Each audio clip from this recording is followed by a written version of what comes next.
don't you feel like you have to compromise when you write for orchestra though, because it's just a totally different universe compared to like, or you feel like you're still have I just think it's a different challenge. Yeah, okay. I think of it as a big sound mass, and if I'm being very technical with the piece and you're in a big concert hall, to be honest with you, sometimes the getting too technical with the music actually doesn't serve the music.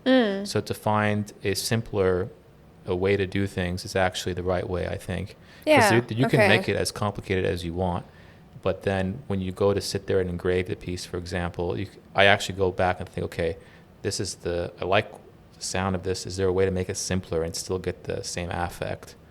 So that becomes a different challenge. So maybe my orchestral scores on the surface, they look simpler than the chamber music. My hope is when you hear the chamber music and you hear the orchestra music back to back, they're by the same person that didn't try to dumb down his language for the orchestra.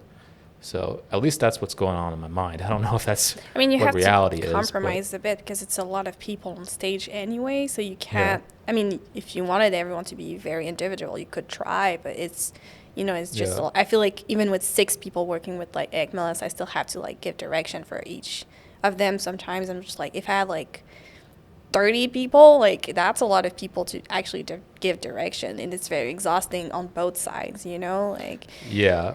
I mean, I'm doing that now in this piece. Every desk in this sounds really exhausting. Yes. It's very exciting, but yeah. I'll give you an example. Like, I'll probably make a video about this too at some point in this process, because I got to write this whole piece in like a month. But I have this. I'm working on this section where it's like kind of like actually when I saw your score, the Ekmelis score, it reminded me what I was doing, because you have these this breath notation. Maybe I'll put it on the screen now.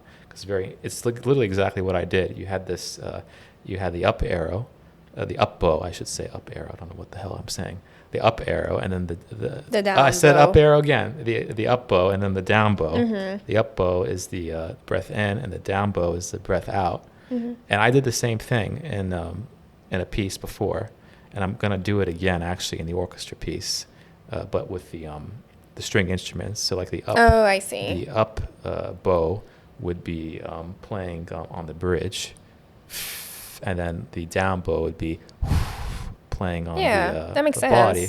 And I did it once in a piece, and I thought it was great. So now I'm thinking, okay, let's do it with all the strings, not just like 3 string players, but like the entire section, and let's have them, gradually, desk by desk, fade away. That's actually really cool. So visually, you see this weird motion, and then visually they, desk by desk, they get out of the texture, and then as each desk gets out of the texture, the same players that got out of the texture, they add like a harmonic or something. So eventually they all don't do the breathing motion, but they're all playing this big chord. Well, that sounds like a kind of very clear gesture, though.